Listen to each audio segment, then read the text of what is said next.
Hi, and welcome to Word Study Introduction. This is going to be your introduction into the first couple of chapters in Words Their Way. We are about to embark on the case study portion of the semester, where you will choose a student in your mentor's class with the help of your mentor teacher to find a student who is kind of middle of the road, not a GT student and not the one with the most needs, but some student right in the middle that you can accomplish a couple of different assessments that you're going to practice. The spelling inventory and the word study are the first ones that you're going to do with your case study student. And I wanted to introduce or continue conversation about this with this PowerPoint, and we'll practice in class on Monday the spelling inventory, and then we'll talk about the spelling inventory and word study assignment that you'll be expected to do. In the meantime, I've mentioned a spelling inventory, and I want to show you what that looks like. Those of you who teach in the kinder through second grade level, you're going to have a Words Their Way primary spelling inventory. Those of you who teach third grade, fourth grade, and fifth grade are going to have the elementary spelling inventory feature guide. And you'll see, as I've shown here on the screen, there are a list of spelling words that you will use to sit down with your case study student from your mentor's class and have that student complete a spelling test of just these words that Words Their Way has listed. And then what you do is you bring in that completed spelling test, and we analyze the student's reading level according to their results of their spelling inventory. And we do that by completing this spelling inventory feature guide. So we're going to practice that on Monday, and you will complete your spelling test with your case study student next Wednesday at Bowie. Those are a lot of fun. Most of the students really enjoy getting one-on-one time with a student and being able to see the student's growth from the beginning of the spelling inventory to the end of the word study. Back to the PowerPoint, let's look at what a word study is. It is an integrated way to teach phonics, spelling, and vocabulary to improve a student's literacy skills. Remember, literacy is reading and writing, and by completing a word study, this helps your students learn how to better read and write. Orthography, as you read in Words Their Way, is the system of writing. It's letters in an order, like our alphabet. So think graph, the root word graph, G-R-A-P-H, as write, and orthography is the writing system of a language.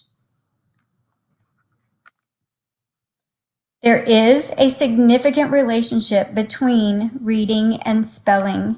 When students understand that certain letters together create certain sounds, they're able to better spell. When they're better spellers, they're actually better readers, and vice versa. The stages of spelling development are related to the stages of reading development. So when a student is learning to spell, they're also learning to read.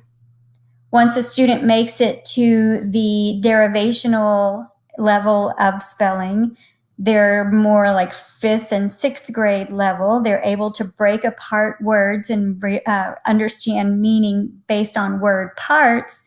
Those guys are better able to read bigger words and more academic words. So that that is an illustration of going from spelling development and reading development going hand in hand with reading development at an upper level, spelling level at an upper level matches that reading level. Why do we care whether or not students understand the writing of a language? Students who have difficulty understanding words or decoding the meanings of words don't understand what they read. Therefore, they don't comprehend. Also, students who don't spell well usually have difficulty decoding. That goes hand in hand with the level of spelling knowledge matches the level of reading knowledge. Students with difficulty with spelling, we want to catch that very early, because once we know that a student is struggling to decode, we already have to backpedal and teach again so that we can help improve a student's ability to comprehend. There are two different types of orthographies. Remember, orthographies are writing systems. Those that are easy to pronounce, that we see frequently, are shallow, transparent, or translucent orthographies. Those writing systems that are of a less direct relationship between sound and symbol are considered deep or opaque orthographies. Think shallow as simple, something we see, some pattern that we're used to, but deep or opaque is more difficult and something we are not used to seeing. Research into the development of orthographic knowledge suggests that it proceeds through three broad and increasingly complex phases. The first one is the alphabetic phase. The second is the pattern phase. And third is the meaning phase. Alphabetic would be the simplest or one of the shallow orthographies. Pattern gets a little more difficult, where students start to recognize patterns in words. And then meaning. This is more difficult when students start to recognize that parts of words have meaning and can help with comprehension. Alphabetic. Children's stories of how spelling works are driven by an alphabetic expectation. Sounds within words are matched up with letters in a linear left to right fashion. There are a couple of examples here that show you kind of how a young student who's just learning how to write and spell put letters together to make a point. I like my dog to a student at an alphabetic orthographic development level might be spelled as ILKMDG. Notice what's missing there. There are vowels missing there. So this is where students don't yet understand the difference between consonants and vowels. Pattern. In the more conceptually advanced pattern stage, children begin to recognize that spelling does not always work in a strictly left to right fashion. Groups or patterns of letters work together to represent sounds. Here, think word families. For example, TRANE, a student recognizes that that silent E here makes that A say its name, not understanding that there's an alphabetic pattern of two vowels together that indicate the same A sound. AI makes that same sound as A consonant silent E. So students here are understanding that there are patterns to spelling. And then meaning. Children next begin to look at the way that words and word parts come together to form increasingly more complex words. In learning about word combination, children focus on how compound words are created and come to mean what they do, and how base words and affixes combine. So here students are understanding where the base words, like our Greek and Latin root words, come in and have meaning, and affixes like the The prefix pre, P-R-E, means before. This is where students are starting to understand that parts of words do have meaning and help students identify the meaning of a word. What are the levels of spelling development? On your spelling inventory feature guide that you have and that I showed at the very beginning of this presentation, there is a chart that indicates the what I would say the lowest level or the emergent level of spelling, all the way up to the highest level of spelling for those who are able to get to the meaning level of orthographic development. We have the emergent level, which is generally pre-K to the middle or about the latter part of first grade. The letter name alphabetic level, which is from kinder to third grade. Within word pattern is first grade to about middle of fourth grade. That's where students start to recognize the patterns in words. Syllables and affixes are grades 3 through 8. And then derivational relations is grades 5 through 12. Derivational relations is where students understand that in the word biology, bio means life, and logi means the study of. So a student at the spelling development level of derivational relations would be able to understand how to spell biology simply because they understood what the parts of the word mean. In the emergent level, students make letter-like symbols, use letters in their name to spell all sorts of words. So the first thing they learn is how to spell their name, and then they take the letters within their name, move them around, and manipulate them to create new words. And these students may begin to use conventional letters towards the end of this level, as well as conventions of writing, such as directionality. In English, we write from left to right. So that's the directionality these students would be using. In the letter name alphabetic level, the student begins using initial consonants and then ending consonant sounds, adds vowels, but often confuses which vowels should be used. This is especially significant in students who know Spanish as a first language. You'll often see I's and E's confused with Spanish-speaking students because they sound very similar in Spanish. The I and the E sound similar in Spanish. At the end of the stage, these students can spell single-syllable words conventionally.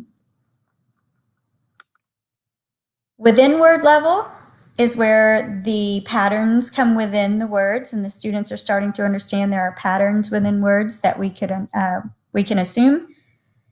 Students use this pattern, this thought of a pattern within a word, but sometimes confuse these long vowel situations. Sometimes students have difficulty with IGHT. That's that sneaky E again, creating a little bit of confusion for kids who hear that long vowel sound but don't recognize by sight that the word may be a sight word like SIGHT. This student within word level may also have difficulties with diphthongs like OI, O-I, because O-I, O-Y, O-U, all of those are diphthongs. And unless those are explicitly taught and students are given lots of practice with those within word patterns, the students may confuse them. The syllables and affixes level, the student here isn't sure when to double consonants, especially at the end of a word where you're adding ed or ing. The example here is shopping, S-H-O-P-I-N-G. If you read that, you as an adult would read it as shoping, S-H-O-P-I-N-G, shoping. But we know, because we've been taught syllables and affixes and how to add consonants at the end of words when we're adding ing, which you will do as a teacher and teach students how to do that, You know that shopping is then spelled shopping. These students aren't sure when to drop the E when they're adding an ED or an ING. That's another explicit English piece that you will teach your students so that they know when they should drop the E and add the ED or ING. Same thing with dropping a Y to make it plural, to make a word plural. If you have the word penny, but you need to make that plural, you know you drop the Y and add IES. This is when you teach your students explicitly that pattern of syllables and affixes. And then students here aren't sure about spelling of common prefixes and suffixes. Again, explicitly teaching these ending patterns in words like shun, Tion, students will gain a better knowledge of syllables and affixes. Derivational relations level students aren't sure what to do with mystery vowels, and they're not sure how to use knowledge of word relationships to spell words with common roots. This is where students need to know the roots and Greek and Latin root words of most of the words that we say. They need to know that DICT it has to do with the word talk or say. So if students understood that and had the idea from your teaching what TION means, they would be able to put those meanings together and better be able to spell the words. So we give our students a spelling inventory and we analyze the spelling inventory, and then we know what level of spelling our student lands. They're either the derivational relations, they are either at the syllables and affixes level, they may land at the within word level, the letter name alphabetic level, or they may be at the emergent level.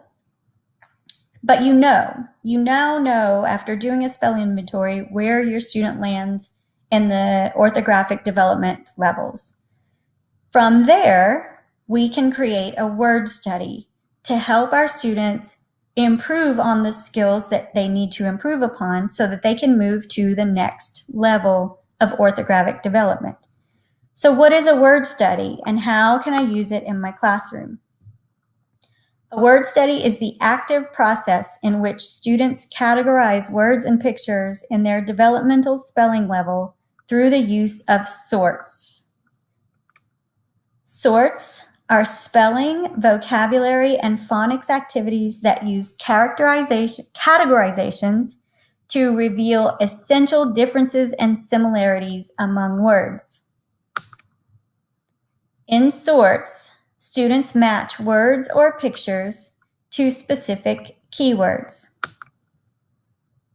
Sorts allow students to observe consistent patterns in English orthography. For example, when you're teaching consonant, vowel, consonant with the sneaky E or the silent E, this is when you're teaching that the CVCE words usually result in a long vowel sound. How do they work? Teachers select a few vocabulary words from each reading section related to a spelling reading pattern, which the students use but confuse for instruction. Students engage in word sorts and word study activities to master levels of word study.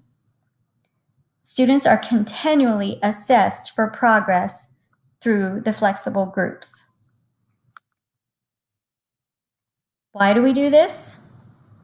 To teach students through exploration to examine words in order, to discover the regularities, patterns, and rules of English orthography needed to read and spell. We also do this to increase students' reading, spelling, and vocabulary knowledge of specific words.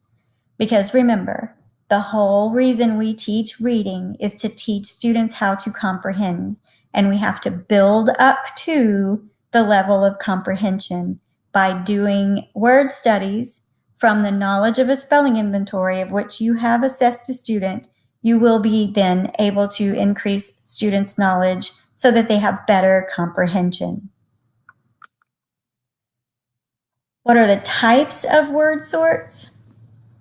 There are picture sorts, where your pictures will indicate a vocabulary word in image, and the students match pictures, all based on sound. So the student would recognize the image and then sort pictures based on patterns that they recognize in the sounds. Word sorts divide words into categories.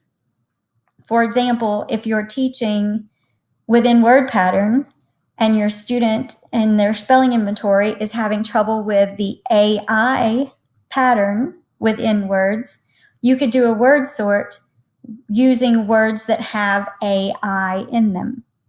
You could also use other long vowel A sounds like the A-N-E in train in our earlier example to have the students see the difference in words that are spelled with the long vowel consonant and sneaky E versus the AI pattern or some other pattern that would match that within the word.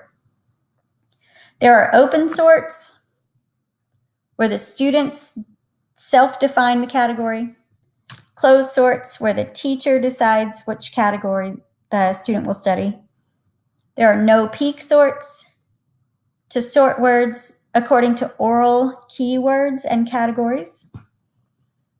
There are word hunts to find words in reading or writing that fit a pattern under study.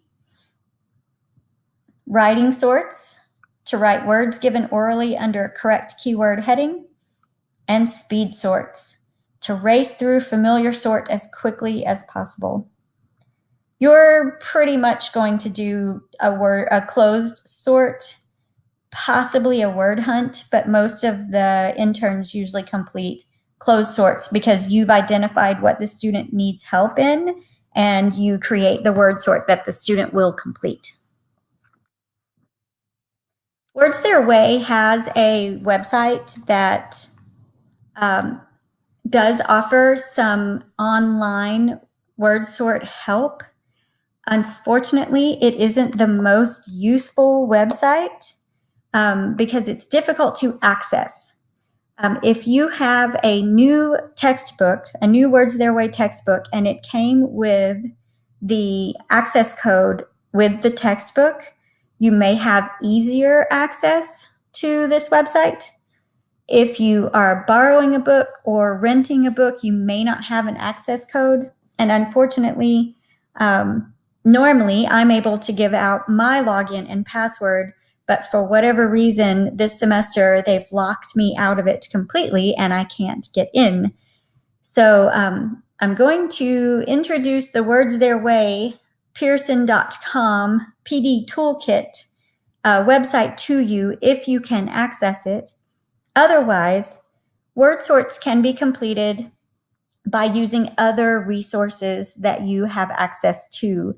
For example, the Florida Center for Reading Research, fcrr.org website has many available websites where you find the one you need, you print, and then cut out the pieces, and your sort is created. So hopefully between the PD Toolkit with Words Their Way and FCRR, and even the Tompkins textbook, I think, you should have some pretty good resource information on how to make and or create word sorts. That is the introduction to word sorts for now. I appreciate you taking a listen to and viewing these slides ahead of time before class on Monday, because I would like to just jump right into the spelling inventory and what a word sort is so that when you're at Bowie on Wednesday, you're able to quickly choose your student, and move into your spelling test so that we can start working toward creating your word study lesson plan with the word sort included. I will see you on Monday. Thank you.